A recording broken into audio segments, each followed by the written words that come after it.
దేవుని మందిరం దగ్గర ఒక పెద్ద గ్యాదరింగ్ జరిగితే అక్కడ ఏం చేశాడంటే స్ట్రైట్గా లోపలికి వెళ్ళిపోయాడు ఆయన. యాజకులు అందరూ చెప్తున్నారు, అయ్యా మీరు వెళ్ళిపోతున్నారేంటి లోపలికి? యాజకులు వెళ్ళాల్సిన ప్లేస్ అది ముట్టుకోకూడదు మీరు. అది అక్కడ బలిపీఠం ఉంటుంది, ఆ బలిపీఠం దగ్గర యాజకులే వెళ్ళాలి.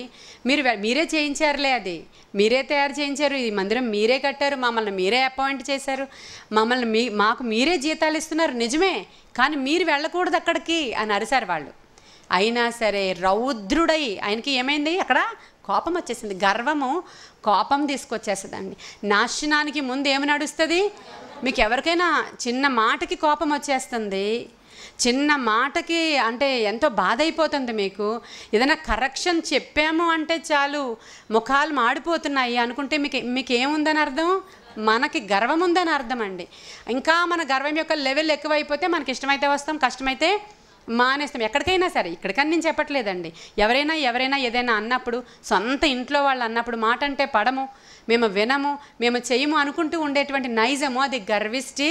ఇక్కడ రాజు నిజమే, ఆయనే కట్టించాడు అది. చాలామంది ఇలాగ మందిరాలకి కొంచెం డొనేషన్స్ ఇస్తూ ఉంటారు, మందిరాలు కట్టించడానికి డబ్బులు ఇస్తూ ఉంటారు. మందిరం ఏమైనా ఫ్యాన్లు పాడైపోతే చూసుకుని ఆ ఫ్యాన్లు కూడా కొనిస్తూ ఉంటారు. ఇంకా మందిరంలో ఏమైనా లేవేమో అని వాళ్ళే కొంచెం పట్టించుకుంటూ ఉంటారు. అలా అని ఇప్పుడు సేవకుడు నెత్తి మీద పెట్టుకుని ఊరేగాలని అనుకుంటారు వాళ్ళని పట్టించుకోలేదు. అందరితో సమానంగా సేవకుడు చూస్తున్నారు అనుకోండి, వాళ్ళకి కోపం వచ్చేస్తూ ఉంటుంది. ఆ గర్వం ఏం చేస్తూ ఉంటుంది అంటే, నేను ఇంత చేశా అని అందరికంటే ప్రథమ పాపులుగా వాళ్ళే ఉంటారు అక్కడ.